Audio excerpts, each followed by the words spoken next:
Hello everyone, Professor GonGoon here. For today's video, I'll be explaining how I personally prepare for my games.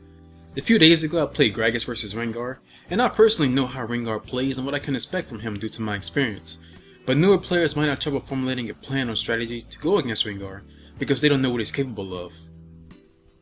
So while you're in Champion Select, or while the game is loading, Google League of Legends Wiki and then the champion name. You don't have to get too detailed. Just look at his abilities and get a general idea of what he can do. It may help to write these tips down on a notepad for future references. One thing we notice about Rengar is that his biggest strength is also his biggest weakness. When he has 5 ferocity, so long as he plays properly, he will more than likely out-trade me. But when he doesn't have 5 ferocity, it may be hard for him to fight back. We know that Rengar can, and more than likely will, use the bushes a lot to jump on me, so when he goes into the bush I should expect him to do so.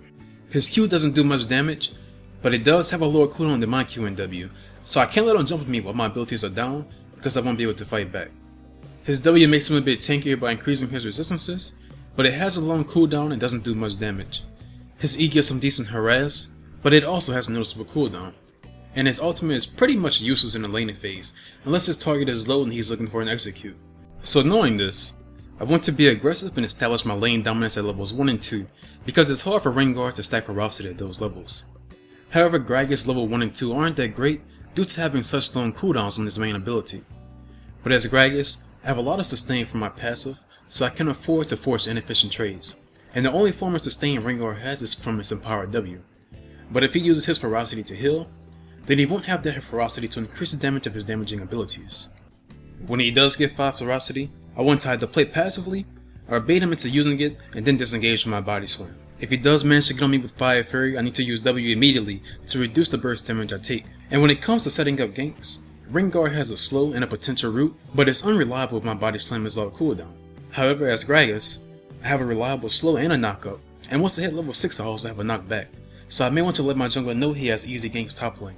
Because Rengar also likes wave clear, if I don't want to deal with him, I always have the option of shoving him to his tower and forcing him to last hit there. These are just things I think about before the game even starts, and it helps because when a situation arises, I have a plan to fall back on, and most of the time the trades go as I expect them to. Not having a plan is like driving to a place you've never been to before. With no map or GPS, hell, you don't even know which direction you're going in. You just hope you're able to reach your destination. For another example, we'll use Jax vs Irelia, and before I show the clips, I could not find a Jax vs Irelia game to refer to, so I played a custom game with a friend just to show you how these different trades will work out. It obviously would be a lot better if I could have gotten it from a real game, but you should still get the point after watching this. As Jax, you might plan out trades and you'll realize that Irelia's main source of damage comes from her Heat 10 style. So you might say to yourself, you'll only use Counter Strike when she uses Heat 10 style, which will work and allow you to beat many Irelias. But then you might encounter an Irelia that's used to this strategy, and before she uses Heat 10 style, she'll stun you first. This will let her get an auto attack and a Q off while you're stunned, and then she'll play passively until her skills come back up. At this point, you might realize that you can counter her plan by counter striking right before she stuns you. But then she might walk up and pretend to stun you, forcing your counter strike, and then she stuns and disengages with Q, and re-engages once your counter strike goes down. So before you go in the game, try to predict trades and realize what the other champion excels at and what your own champion excels at. And try your best to play to your strengths and around the enemy's strengths. For example, if the enemy champion has high sustain, trading in short bursts plays to his strengths because he can out-heal the damage you do. I will be talking more about this in a future video though. I hope you guys learned something from this video, and thanks for watching. Professor GonGoon signing out. Peace.